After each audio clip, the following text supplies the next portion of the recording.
Hello students. नमस्कार। मैं doctor Rishabh Jain online व्याख्यान में आज एक बार फिर से आप लोगों का स्वागत करता हूं। बीए थर्ड ईयर का सेशन है।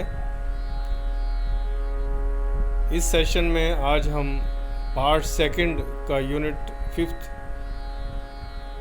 जो है उसके अंतर्गत एक क्वेश्चन है म्यूज़िक थेरेपी, यानी संगीत और चिकित्सा का क्या संबंध है आपस में। इस विषय में हम बात करेंगे।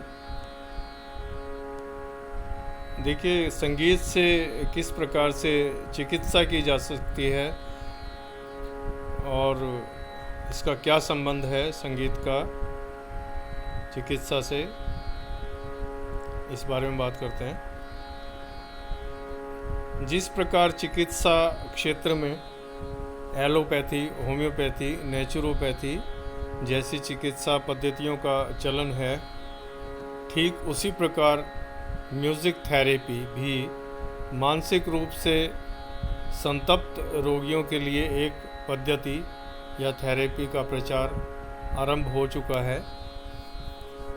विभिन्न प्रकार के पत्र और पत्रिकाओं में म्यूज़िक थेरेपी की न केवल चर्चाएं हैं, परंतु उन पर खूब प्रयोग भी किए जा रहे हैं।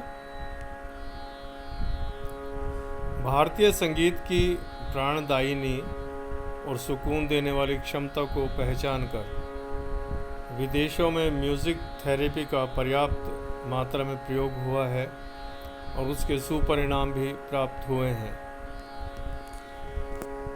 यही नहीं, ख़ास तौर से मानसिक रोगी और मानसिक रोगों के लिए संगीत के द्वारा उपचार की विधि विदेशों में इतनी अधिक सफल हुई है कि वहाँ की म्यूज़िक थेरेपी आज भारत में भी प्रयोग में आने लगी है।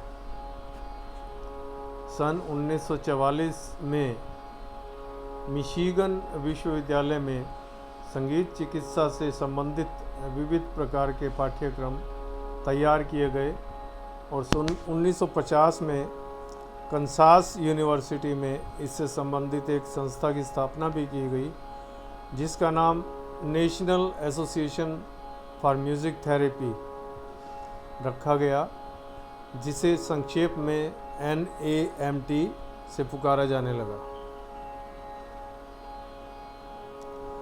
मानसिक रूप से विकृत रोगों के लिए संगीत को एक चमत्कारी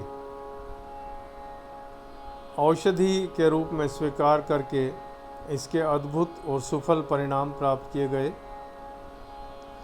पाश्चात्य चिकित्सा जगत में संगीत द्वारा किए गए यहाँ प्रयोग म्यूज़िक थेरेपी के नाम से चर्चित हुए।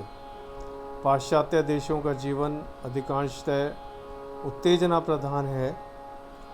यहाँ का संगीत वहाँ की कार्य प्रणाली और सेक्स इत्यादि के खुले प्रयोगों द्वारा मन में भिन्न भिन्न प्रकार के विकारों और असंवेदनात्मक कार्यों से वहाँ के जीवन अपेक्षाकृत अधिक प्रभावित रहा है। इसलिए टेक्नोलॉजी और मेडिकल साइंसेज में शीर्षस्थ होने पर भी मनोरोगों की संख्या अधिक देखी गई।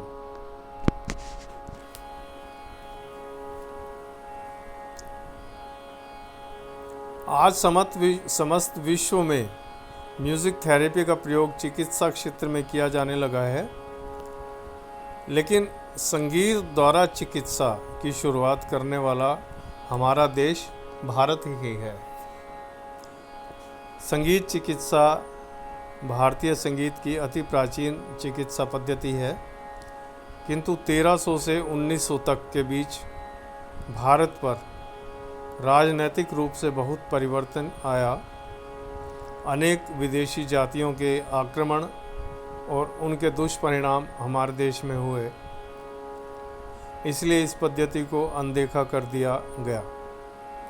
जबकि प्राचीन समय से ही संगीत की ध्वनि तरंगें मानव मस्तिष्क में उत्पन्न विकृत चिंतन एवं स्नायविक और मानसिक तनाव के निराकरण के लिए मंत्र, ऋचाओं और प्रार्थनाओं आदि को अचूक औषधि के रूप में माना गया,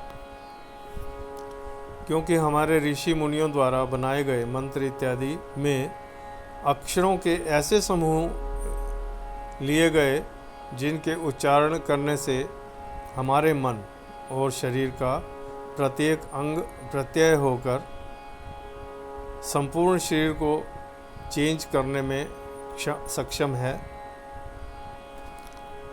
वैदिक वाक्य है, सर्वे भवन्तु सुखिनः सर्वे सन्तु निरामया, अर्थात सभी स्वस्थ मना हो, इसलिए सभी सुख हो, सभी सुखी हो। अर्थात जब व्यक्ति मन मस्तिष्क से पूर्णतः स्वस्थ होगा तो जीवन की समस्त उपलब्धियां प्राप्त कर सकता है।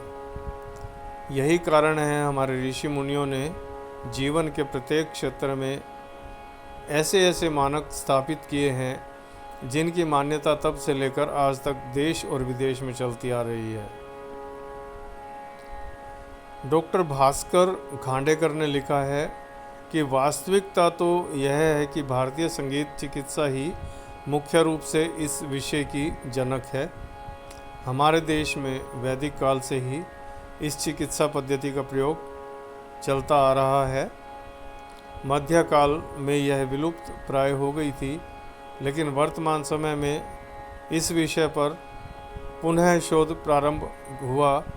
इसे पुनर्स्थापित करने का पूरा प्रयास किया जा रहा है।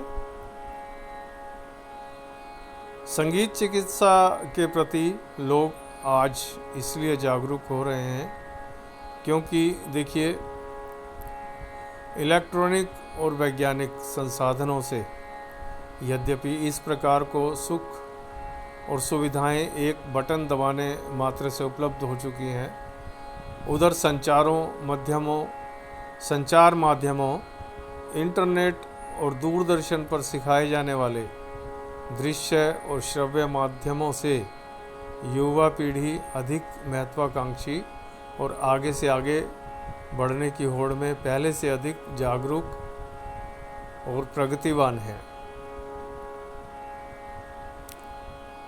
असहनशीलता, अधैर्य और दूसरों के प्रति ईर्ष्या, द्वेष जैसे भावों की वृद्धि होती जा रही है। इसलिए उसकी प्रगति में जरा भी चूक हुई या किंचित भी कमी हुई नहीं कि बौखलाना और चिड़चिड़ापन भी उनकी खास विशेषता है। परिणामतः तनाव, डिप्रेशन और आत्महत्या की प्रवृत्ति भी बढ़ती जा रही है। इसलिए चिकित्सकों और मनोचिकित्सकों की मान्यता के अनुसार मानसिक विकारों को दूर करने के लिए चिकित्सा के क्षेत्र में संगीत के मेलोडिक स्वरूप की भी अपेक्षा है। जैसे विदेशी विद्वान डॉक्टर मैकफेडन ने लिखा है कि गाते समय शरीर का पूरा यंत्र क्रिएटिव हो जाता है, रक्त संचार में वृद्धि होती है, वक्ष, उदर और मांसपेशियां प्रभावित हो जाती हैं, जिससे पाचन तंत्र क्रियाशील होता है। अतः प्रत्येक व्यक्ति को गाना सीखना चाहिए, चाहे कंठ मधुर हो या न हो। ये वैज्ञानिक लोगों की धारणा है। आज की भाग दौड़ भरी जिंदगी और युवाओं के लाइफस्टाइल का प्रभाव शरीर के स्नायु तंत्र पर बहुत अधिक पड़ रहा है। आज की लाइफस्टाइल का प्रभाव लोगों के खान पान, आचार विचार और सोच पर इतना हावी हुआ है, जिससे आज अधिकतर बच्चों के मानसिक तनाव और डिप्रेशन की प्रवृत्ति बढ़ती जा रही है।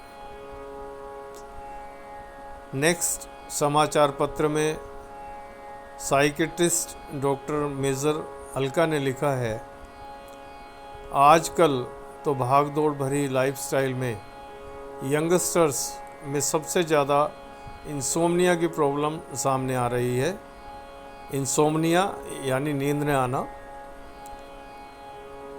इंसोम्निया एक मनोरोग है। मनोचिकित्सक के अनुसार इंसोम्निया का अभिप्राय स्लीपिंग डिसऑर्डर अर्थात नींद का न आना, अनिद्रा है, इंसोम्निया मानसिक रोगों की फर्स्ट स्टेज है, जिसमें तनावग्रस्त रोगी को नींद कम आती है। धीरे धीरे इसका अनुपात घटता जाता है, इससे रोगी घोर डिप्रेशन में चला जाता है। इसलिए इस प्रकार के डिप्रेशन इत्यादि से दूर रहना चाहिए।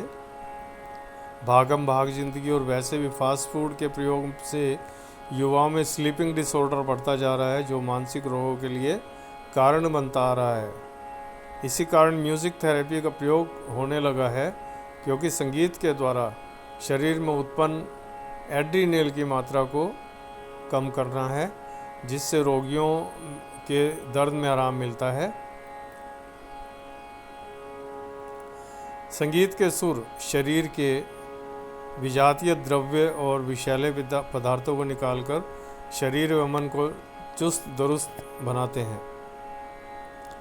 यही नहीं, संगीत द्वारा हृदय का स्पंदन भावनात्मक परिष्कार और स्फूर्तिमान बनाता है। डॉक्टर भास्कर खांडेकर लिखते हैं, मनोरोगियों पर संगीत इतना प्रभाव डालता है कि अन्य किसी उपचार विधि से संभव ही नहीं। संगीत हर जीवित वस्तु को उत्साह प्रदान करता है। जैसा कि आजकल संगीत को सहज महज सस्ते मनोरंजन का साधन बनाकर दूरदर्शन पर अनेक सांगीतिक सीरियल बनाए जा रहे हैं। प्रोफेशनली तो बहुत सफलता प्राप्त कर रहे हैं, किंतु इनके प्रभाव अच्छे नहीं। उधर तेज गति और शोर शराबे वाली धुनों पर नशे में धुत होकर हाथ में मोबाइल लिए युवाओं का थिरकना, अश्लील हरकतें करना भी संगीत के साथ खिलवाड़ करना है। बल्कि ऐसे कार्यक्रम शारीरिक और मानसिक रोगों के लिए खुला निमंत्रण है। जैसा विदेशी विद्वान जॉन डायमंड ने लिखा है, जो तरुण यानी यंगस्टर्स डिस्को या पॉप म्यूज़िक की गोष्ठियों में जाते हैं, वे क्रमशः और उत्तरोत्तर अपनी श्रवण शक्ति खो बैठते हैं। पॉप म्यूज़िक की विशिष्ट प्रतीकात्मकता लय डा डा डा उनकी 2/3 मांसपेशियों को नष्ट करती है। यह जॉन डायमंड का उल्लेख है। यह संगीत नहीं है, बल्कि रोज़मर्रा को संगीत शिक्षा के अंतर्गत 7 स्वरों के पलटे के अभ्यास हमारे आंतरिक और शारीरिक क्षमता में ऊर्जा का संचार करते हैं। इसलिए हमारे यहाँ प्राचीन भरत काल से स्वरों के पलटे यानी प्रसन्नता आदि अलंकारी के अभ्यास का विधान बना हुआ है, क्योंकि संगीत को एक ऐसा योग है जिसके प्रयोग से शारीरिक क्षमता के साथ स्मरण शक्ति और आत्मिक संतुष्टि पूरी तौर पर होती है। इसलिए विद्वानों ने इसे स्पिरिचुअल म्यूज़िक टेक्निक कहा है, जो हमारे मन और शरीर में तालमेल बैठाती है।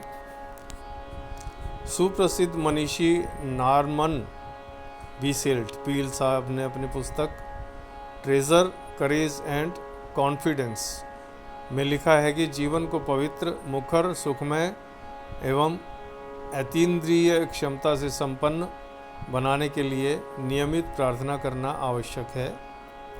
यह केवल पूजा अर्चना का विषय नहीं, अपितु आत्मसात को विराट चेतना के साथ जोड़ने की प्रचंड प्रक्रिया है। नाद ब्रह्म का अभिप्राय ही प्रार्थना है, अर्थात स्वर और लय के साथ ईश्वर का स्मरण करना। आज के युवाओं की तरह दाढ़ी बनाते समय या स्नान करते समय विद्या की तोते रटंत विद्या की तरह जल्दी जल्दी हनुमान चालीसा पढ़ लेना, दुर्गा सप्तमी को रट लेना प्रार्थना नहीं, अपितु ईश्वरीय गुणगान की ऊर्जा को महसूस करते हुए भगवान का नाम लेना ही प्रार्थना है। वही स्वास्थ्य वर्धन का एकमात्र उपाय है। इसलिए संगीत चिकित्सा यानी म्यूज़िक थेरेपी एक उत्तम चिकित्सा पद्धति है। देखिए, आज हमने जो एक लेसन पढ़ा म्यूज़िक थेरेपी, यानी संगीत के स्वरों द्वारा किस प्रकार से मनोरोगी की विशेषकर जो डिप्रेशन में आ जाते हैं, जैसा कि पूरे चैप्टर में आपने पढ़ा, जो कि डिप्रेशन, टेंशन इत्यादि के मरीज़ हैं, उनको संगीत द्वारा किस प्रकार से उनका उपचार किया जा सकता है, ये आज हमने लेसन में पढ़ा। तो संगीत इतनी आवश्यक चीज़ है, उसका हम अपने हिंदुस्तानों को छोड़ो, दूसरे विदेशों में भी इस चीज़ का बहुत प्रयोग हो चुका है, और जिसके अब हमको प्रूफ भी मिल चुके हैं कि कई प्रकार के मानसिक जो रोगी हैं उनका उपचार मेडिसिन से नहीं बल्कि संगीत द्वारा संभव हो चुका है। इस प्रकार के अपने को प्रूफ भी कई जगह से मिल चुके हैं। तो आप इस लेसन को पढ़िए और इसको याद कीजिए, और इसको अपनी लैंग्वेज में बनाकर लिखने की कोशिश भी कर सकते हैं। नेक्स्ट सेशन में एक और कोई टॉपिक लेकर आपके समक्ष फिर उपस्थित होंगे। तब तक के लिए thank you, all the best.